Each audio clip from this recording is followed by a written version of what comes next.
everyone, I am Sai Satvik from Modern Education. So today we'll be dealing with the chapter The Fundamental Unit of Life, which is the cell. So let me explain you what are the topics I'm gonna cover. So first, introduction. I'll be giving a basic intro on this chapter, the meaning, what is cell, what's the definition of cell, all that things, and next discoveries of cell. I'll be telling you each and every scientist about their contribution towards this cell, as well as in which year they did this and the scientist name. And third, cell organelles. I'll be telling you all the different cell organelles. I'll be classifying them into by their membrane bounds, as well as I'll be letting you know their functions. And fourth, I'll give you a detailed differentiation between plant and animal cells. What plant cells do have, what animal cells don't have, all that things. And lastly, we'll be covering the types of cells. I'll be classifying cells broadly into two types, and with a few examples I'm sure that you'll be easily understand, right? So first, let's go through with the introduction. Now, what is cell? Cell is the basic structural and functional unit of life, right? This is the exact definition of cell. Now, how is it the basic unit of life? So think of a building. What is the basic unit in that building? You would say bricks, sand, cement. But the basic unit is the brick, right? Similarly, for living organism, the basic unit is the cell. So we are an organism, right? A living organism. We are made up of like many organ systems together. Now, if you take of each organ system, it is made up of different organs, right? Each organ made up of number of tissues. Now each tissue made up number of cells, right? So even in a living organism, the basic unit would be a cell. So we can say cell is a basic unit of life. We get our structure only with the cell. Cell is the structural unit of life. Functional unit. All the functions in our body take place only in the cells, right? So cell is the functional unit of life also. Now, all living organisms are composed of cells, but there's an exception for virus. Virus is not composed of cells. That's why it does not have a cellular structure. That's why it is very difficult to make vaccines for it. Its structure changes with the host, right? So viruses, remember that it's not composed of cells. They do not have any cellular structure. Now let me classify living organisms into two types. One is unicellular, other one is multicellular. Now, living organisms can broadly be classified into two types based on the number of cells, right? Number of cells. So how can living organisms be classified? Based on the number of cells. Remember this.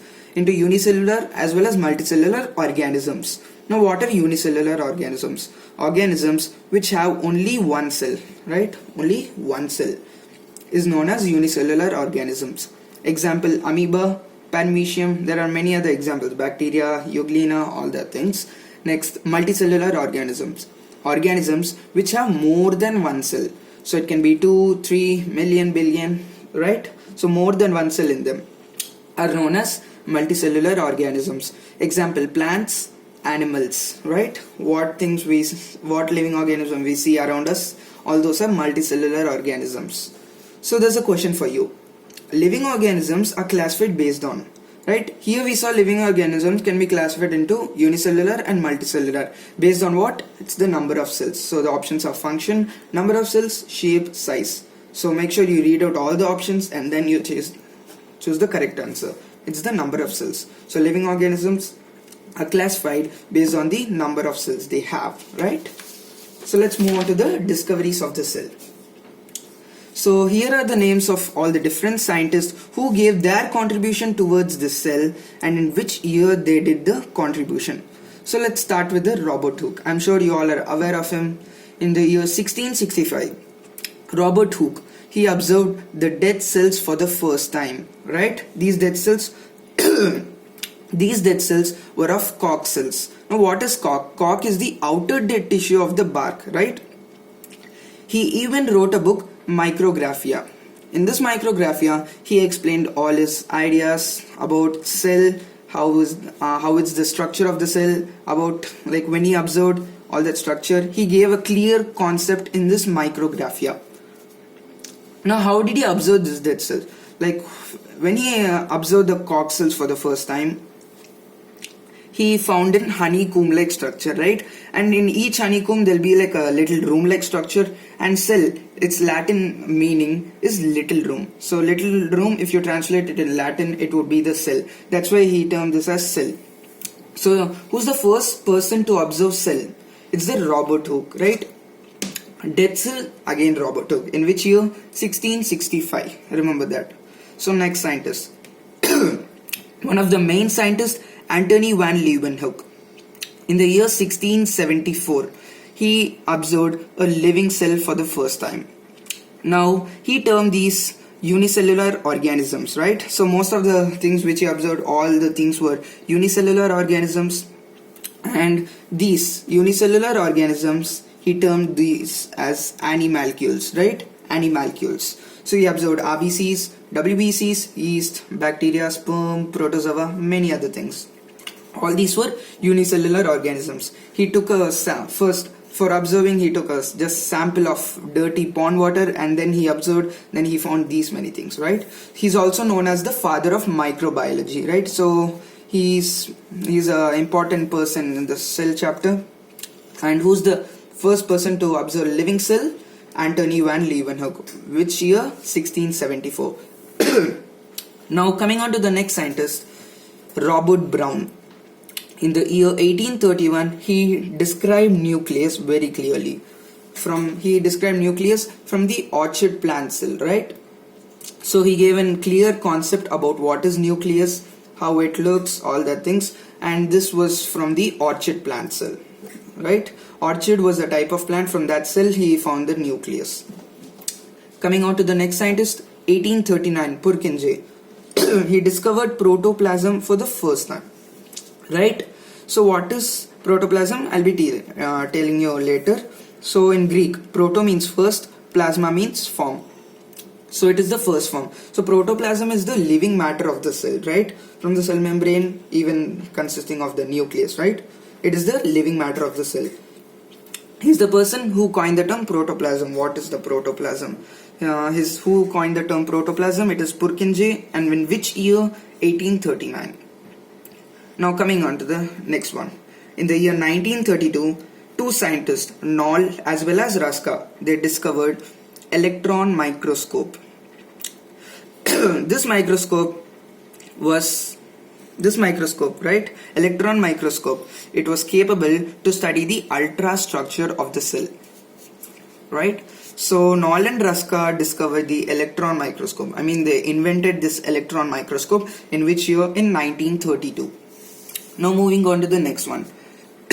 More again, two scientists, Cleiden and Swan, in the year 1838. These two, one was botanist and the other was zoologist. They together developed the cell theory.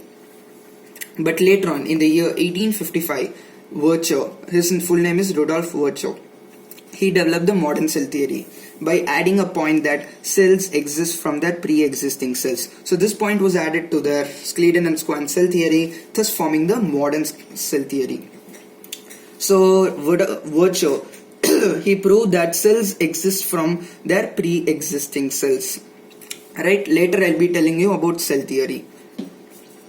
So as we discussed, Antony van Leeuwenhoek termed animalcules as unicellular organisms, and this is the Greek meaning of proto as well as plasma. So that's all for the discoveries. Now let's move on to the cell theory.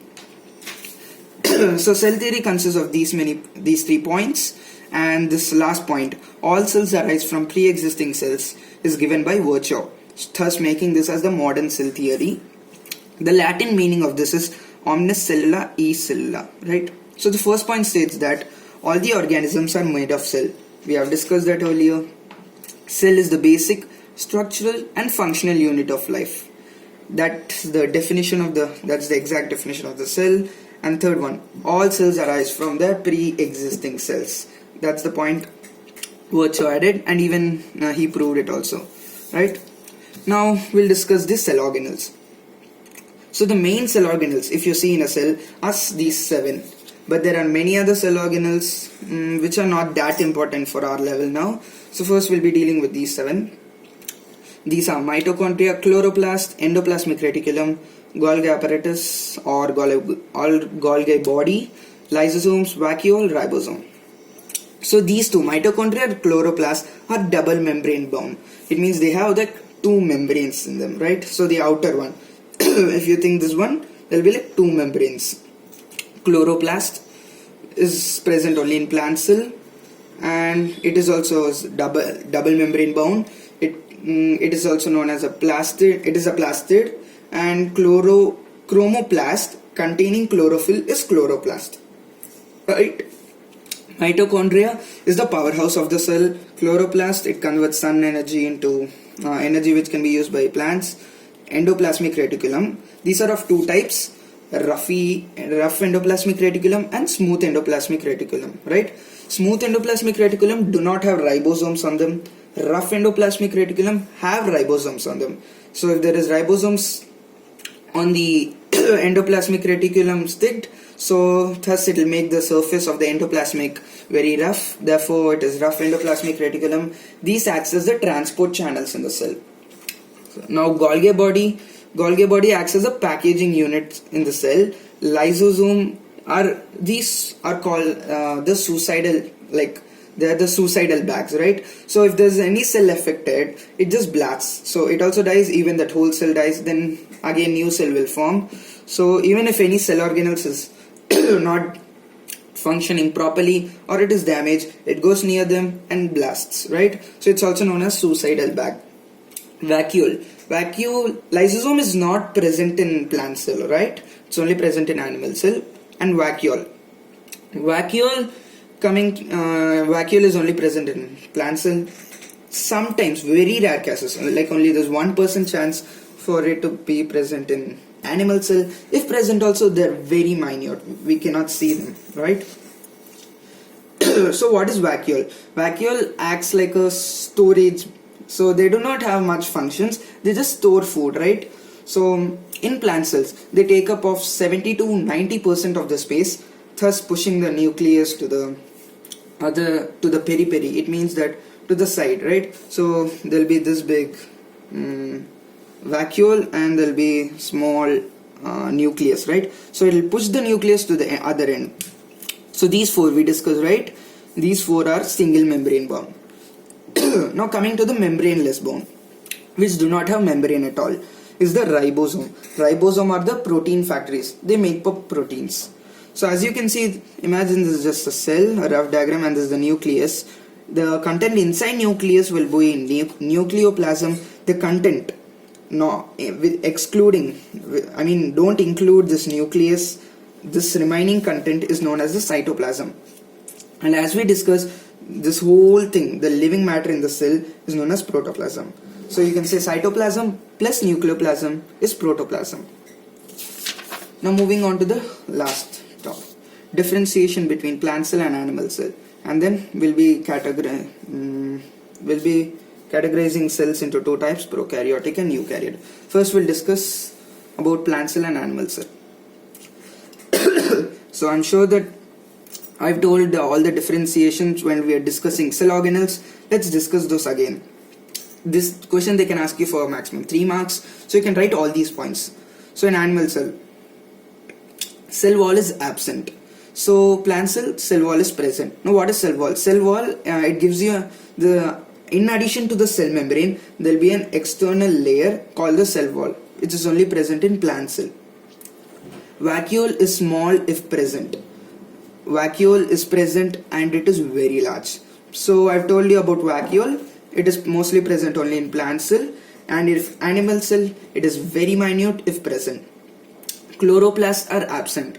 Chloroplasts are present. So in plant cells, chloroplasts are present. Animal cell, chloroplasts are absent. In animal cells, lysosomes are present, but in plant cells, lysosomes are absent. That's why we can find dead cells, but for animal we can't find dead cells. They just disappear. They'll, like, if there's anything not functioning properly, lysosomes known as suicidal bags, they destroy that cell. Now last topic, coming on to the cells. Cells can be classified into two types. Major types are prokaryotic, other one is eukaryotic. Many people confuse in this thing, so I'll explain you in detail. What is prokaryotic? Prokaryotic cells are those which does not have a defined nucleus.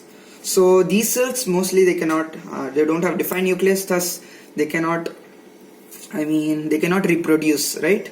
So these cells cannot mostly reproduce. Example, bacteria, they don't have a defined nucleus. Coming on to the next one, eukaryotic, which has a defined nucleus. So these cells have a defined nucleus.